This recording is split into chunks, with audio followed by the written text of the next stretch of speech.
آزاد کشمیر کی عوام عرصہ دراز سے وہ لوگ ایک انٹرنیشنل ایئرپورٹ کی ڈیمانڈ کر رہے ہیں۔ معاملہ کیوں رکا ہوا ہے اور اب اس ٹائم کس سٹیج پر موجود ہے، وہ آزاد کشمیر کے پرائم منسٹر ہیں انوار الحق صاحب ہیں، ان سے ہماری اسلام آباد میں ملاقات ہوئی تو وہاں ایئرپورٹ کے حوالے سے میں نے ان سے پوچھا کیا یہ ایئرپورٹ بنے گا، نہیں بنانا تو ریزنز کیا ہیں، جو پارٹ انڈیا کے پاس ہمارا مقبوضہ کشمیر ہے وہاں پر کتنے ایئرپورٹس اور کس طرح کا نظام، ساری چیزیں چل رہی ہیں۔ السلام علیکم ناظرین، میں ہوں عادل نظامی اور آپ دیکھ رہے ہیں میرا ڈیجیٹل چینل۔ آج کا ولاگ آزاد کشمیر کی عوام کے ایک اہم مطالبے کے حوالے سے ہے۔ عرصہ دراز سے وہ لوگ ایک انٹرنیشنل ایئرپورٹ کی ڈیمانڈ کر رہے ہیں۔ حکومت پاکستان نے اس کے حوالے سے ایک بار اعلان بھی کیا، معاملہ کیوں رکا ہوا ہے اور اب اس ٹائم کس سٹیج پر موجود ہے، اور جو ایک موومنٹ سٹارٹ کی گئی ہے اوورسیز پاکستانیوں کی جانب سے یورپ میں،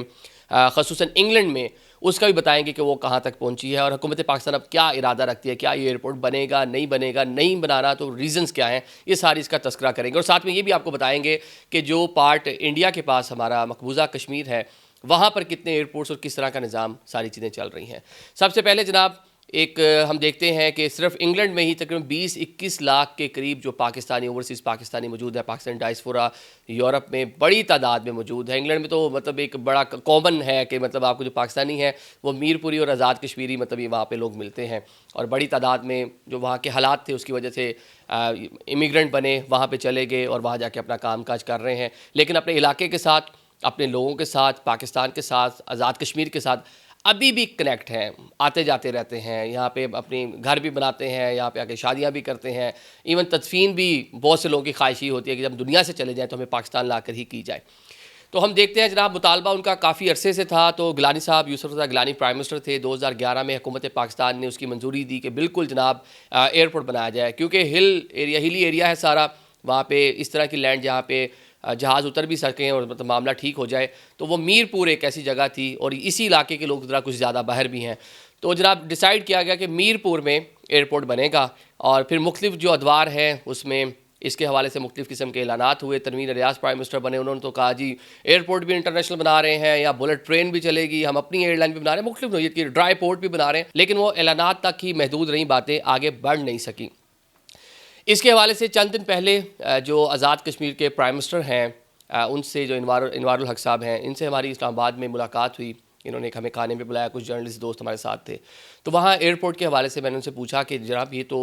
کیونکہ اس سے ماضی میں کوئی 2-3 سال پہلے جب عبدالقیوم نیازی صاحب پرائم منسٹر تھے تو ان سے بھی ملاقات ہوئی، تو انہوں نے بھی کشمیر ہاؤس پہ کھانے پہ بلایا تھا، تو وہاں بھی اس حوالے سے ڈسکشن ہوئی، تو مجھے اس کانٹیکس میں مجھے ساری باتیں یاد تھیں، تو انہوں نے بھی قیوم نیازی صاحب نے کہا جی ہم لازمی گیم چینجر منصوبہ ہوگا، جو ہمارا ڈائسپورا ہے اس کا یہ سب سے بڑا مطالبہ ہے کہ آپ جناب یہ فوری طور پہ ایئرپورٹ بنائیں، تو اس کے لیے ہم کام کر رہے ہیں ویری سون، اور یہ اور وہ ساری چیزیں انہوں نے بتایا، لیکن اس کے بعد جس طرح ہوا یہاں پہ پاکستان میں گورنمنٹ چینج ہوئی، وہ بھی فارغ ہو گئے۔ تنویر الیاس کے بیانات آپ کو میں نے بتا دیے، تو انوار صاحب جو ہیں چند دن پہلے کشمیر کمیٹی میں معاملہ اٹھا ہے، تو وہاں یہ ساری ڈسکشن ہوئی ہیں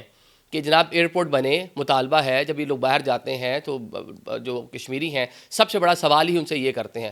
تو جو سول ایویشن حکام نے ان کو بریفنگ دی ہے، بریفنگ کے مطابق پاکستان میں جو سول ایویشن کے رولز ہیں 100 نوٹیکل مائلز کے ریڈیس میں نیا ایئرپورٹ نہیں بن سکتا۔ یہ کون کہہ رہا ہے؟ یہ آپ کی حکومت پاکستان، جو سول ایویشن جو ادارہ ہے تمام چیزوں کو ریگولیٹ کرتا ہے، تو اس کمیٹی میں وہاں پہ قاسم نون صاحب اس کے چیئرمین ہیں، تو انہوں نے کہا کشمیر کمیٹی کے جو چیئرمین ہیں، انہوں نے کہا چلیں پھر اس کے بعد ایک اور چیز ہو سکتی ہے کہ آپ لوگ یہاں پہ ایک ڈومیسٹک ایئرپورٹ بنا دیں، تو اب پھر ڈومیسٹک ایئرپورٹ کے حوالے سے باتیں چل رہی ہیں۔ یہ بھی ایک اچھی چیز ہوگی کہ شروع میں اگر جو اوورسیز جو ڈیمانڈ ہے لوگوں کی، ان کو ڈومیسٹک میں مل جائے تو آگے چل کر وہ اس کو انٹرنیشنل ایئرپورٹ میں بھی آگے مطلب وقت کی جدت اور تقاضوں کے مطابق، اور شاید یہ پہلا سٹیپ ہو، اگلا سٹیپ بھی ان کو مل جائے اور انٹرنیشنل بھی اس کو درجہ مل سکتا ہے۔ اب جو 100 نوٹیکل مائل ہے، اسلام آباد انٹرنیشنل ایئرپورٹ آلریڈی موجود ہے، بائی روڈ یہاں سے اسلام آباد سے میر پور کا جو ڈسٹنس ہے وہ 132 کلومیٹر، تقریباً 2 گھنٹے کا ڈرائیو ٹائم بنتا ہے، تو اب اس کو ہی اگر ہم دیکھ لیں تو 132 کلومیٹر، یہ تو 100-125 کلومیٹر ہمارے پاس جو لوگ کچھ جواز پیش کرتے ہیں، پشاور کا ایئرپورٹ بھی موجود ہے، وہ بھی ایک انٹرنیشنل ایئرپورٹ ہے، تو یہاں پہ بھی کشمیری کہتے ہیں کہ جی بی میں ایئرپورٹ ہے، چاروں صوبوں میں ایئرپورٹ ہے، تو آزاد کشمیر میں کیوں نہیں ہے، تو ان کا ایک الگ سے اس میں، تو اس میں مختلف نوعیت کی رائے موجود ہے جس کے اوپر کمپین بھی چلائی جا رہی ہے۔ ابھی ساکھ ڈار گئے ہوئے تھے انگلینڈ میں، ان سے یہی جو اوورسیز انہوں نے یہ مطالبہ کیا،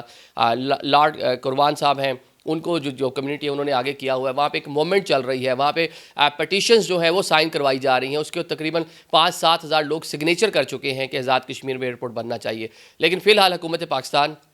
حکومت آزاد کشمیر اس موڈ میں دکھائی نہیں دے رہے کہ یہ ایئرپورٹ بنے. اور اس کو جناب ہم مثالیں دی جاتی ہیں اوورسیز کی جانب سے کہ جو انڈیا کے پاس مقبوضہ کشمیر ہے, جہاں پہ انڈین قابض ہیں, وہاں پہ 3 ایئرپورٹس جو ہیں وہ زیر تعمیر ہیں. وہاں پہ ریلوے کا نظام جو ہے وہ بچھایا جا رہا ہے, ریلوے لائن جو ہے اس کو بچھایا جا رہا ہے. تو پاکستان والی سائڈ پہ بھی چیزیں ہونی چاہیے. ڈسپیوٹڈ ایریا ہے, یو این او کے چارٹر کے مطابق وہاں پہ جو بھی ان کی جو کہہ لیں کہ رائے شماری ہے وہ جب ہوگی تب ہوگی, پتہ نہیں, لیکن اب تو ایک عرصہ گزر گیا. تو ایٹ لیسٹ جو وہاں کی مقامی آبادی ہے ان کی جو سہولتیں ہیں, آسائشیں ہیں, وہ تو ان کو دی جانی چاہیے, کیونکہ یہ ایک بڑی تعداد میں لوگ باہر ہیں. اچھا, میں نے جب ایک شخصیت سے پوچھا, میں نے کہا جناب یہ تو انہوں نے کہا جس طرح آزاد کشمیر میرپور کا ایئرپورٹ بن گیا تو آپ کا اسلام آباد ایئرپورٹ خالی ہو جائے گا, کیونکہ جتنی آپ کا یورپ سے آنے والا فلائٹ آپریشن میں سے میکسیمم جو لوگ ہیں جو پرواز آتی ہے وہ اسی ریجن سے, آزاد کشمیر اور میرپور, بھمبر, باغ, ان علاقوں کے لوگ ہیں جو وہاں پہ بس رہے ہیں.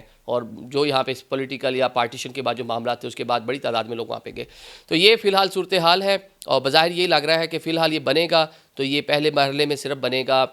ڈومیسٹک, اور اس کو طرز, اس کی ایک example prime minister Azad Kashmir دیتے ہیں. اس دن بھی انہوں نے کہا کہ جس طرح ایئر سیال بنی, جس طرح سیالکوٹ کا ایئرپورٹ ہے پرائیویٹ شعبے کے تعاون سے چل رہا ہے, تو ہم اس کو ایسا کر سکتے ہیں, کیونکہ ہمارے پاس جو اوورسیز لوگ ہیں, کشمیری ہیں,